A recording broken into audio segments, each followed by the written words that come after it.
Welcome back, everyone, to another MMO Anthropology and my little house on the Minecraft. We were here in the Mountain Lodge last time, and that's where I'm starting out. I'm going to go rushing back through the mountain pass, whatever we're going to call it, and I'm going to speed it up from here so you can watch me just zip back through the tunnel. And from there, I'm going to show you the series of beach houses that I have on the other side. As I said before, this is all from when I had about a week sick, because I was at home, couldn't run around, couldn't do anything, so let's get going.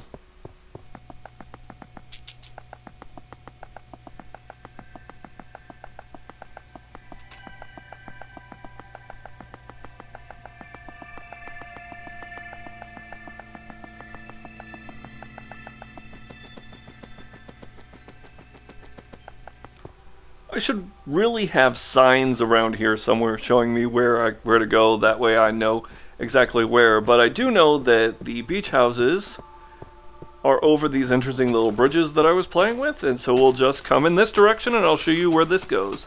Essentially, this is the crenellated bridge that I showed you before, where I put the fences in between the crenellations, and it comes out into a desert biome.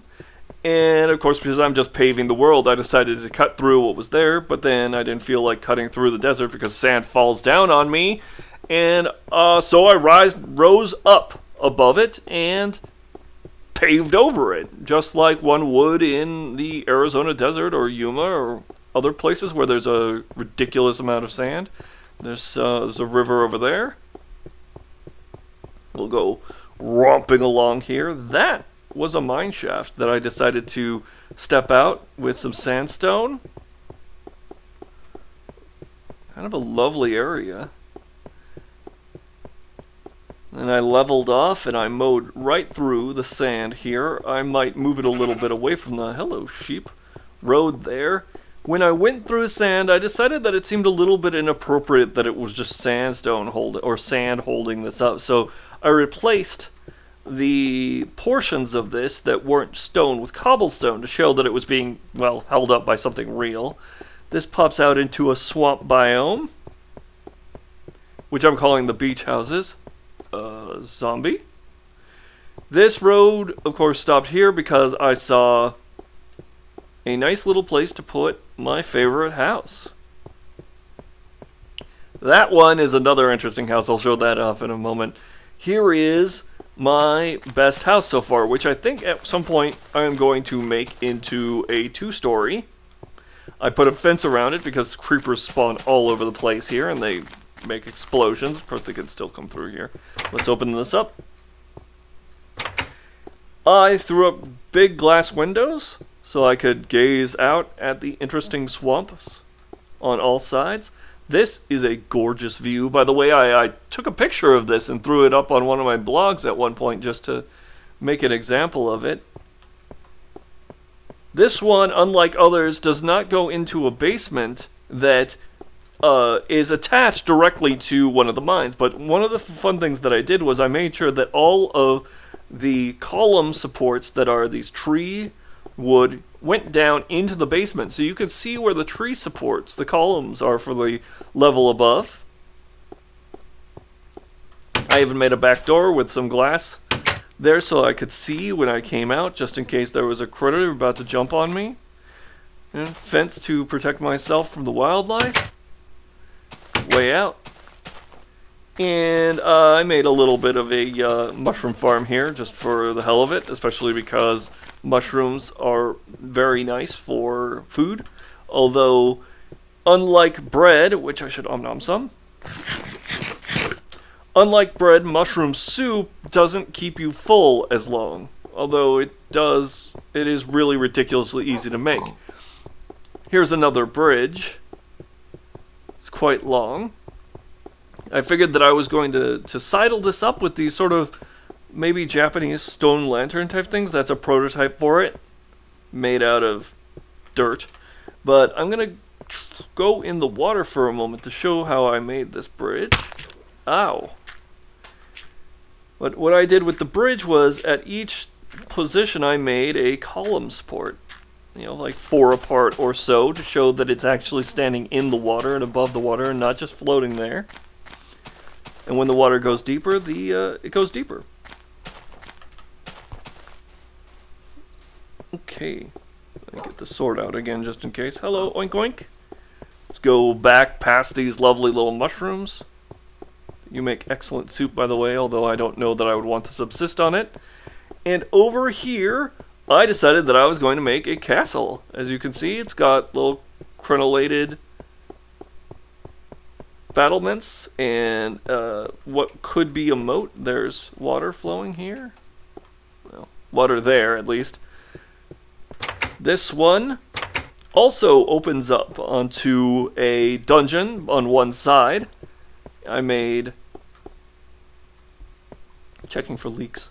I made openings on both sides that allow you to exit immediately into dungeons, or, well, mine shafts on either side so that you can, or I can make use of them and people can visit. Not sure what I intended to do with this area. I can hear water flowing. Over here, there's another mine shaft and a looking pool. I had to cordon off the water, otherwise it would just flood into my castle there. And of course the mine shaft, there's a shaft here that continues. This one is almost near vertical downward. I have to cut down the sides in the sort of spiral pattern on the outside. It made me want to look up different mine making techniques in the real world to see how shaft mines are dealt with. But this one, what I wanted to do was possibly give second stories in each of the towers that I could climb up into. And this back area here, I was going to cut open. I don't even know why that door started doing that. One of my reloads, that door latched itself onto the other door in the weirdest place. That hole goes into the mine.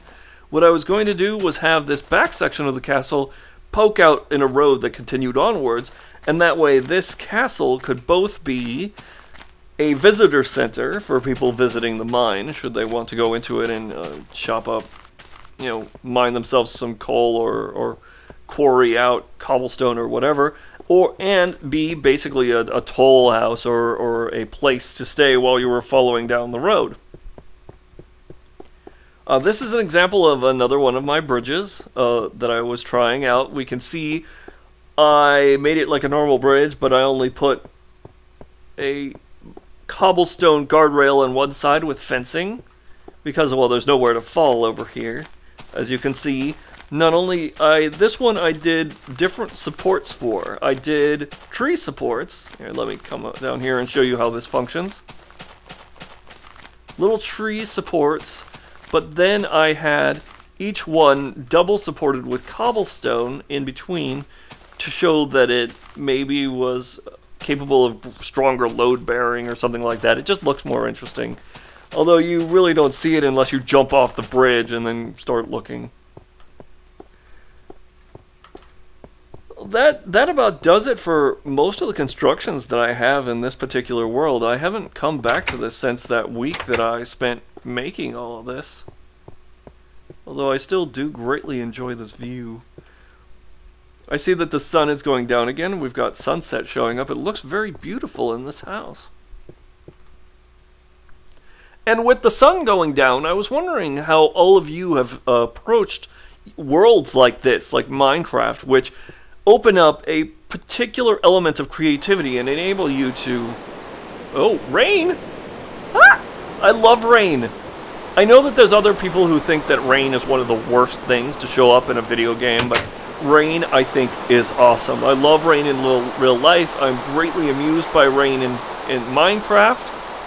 I know it gets in the way when you're building. I guess, do you turn it off? I mean, there's mods for that. Well, let's hide indoors. If nothing else, rain is an excellent reason to hang out indoors and play video games with one another. So, this is my Minecraft experience. Ah, creeper. I see a little creeper down there. That's why I have this fence. And I hope that yours has been as interesting.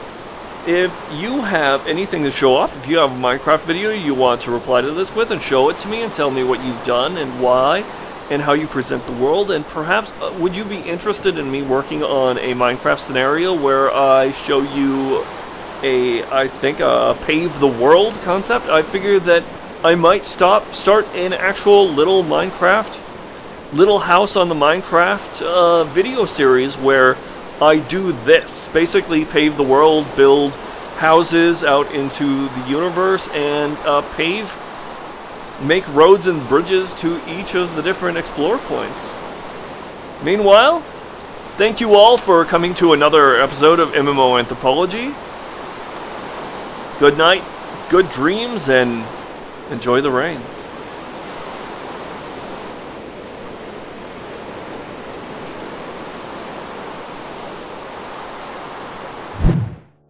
We hope you enjoyed this video. Come back for more soon. Remember to rate, comment, and subscribe, or a creeper will make you go boom.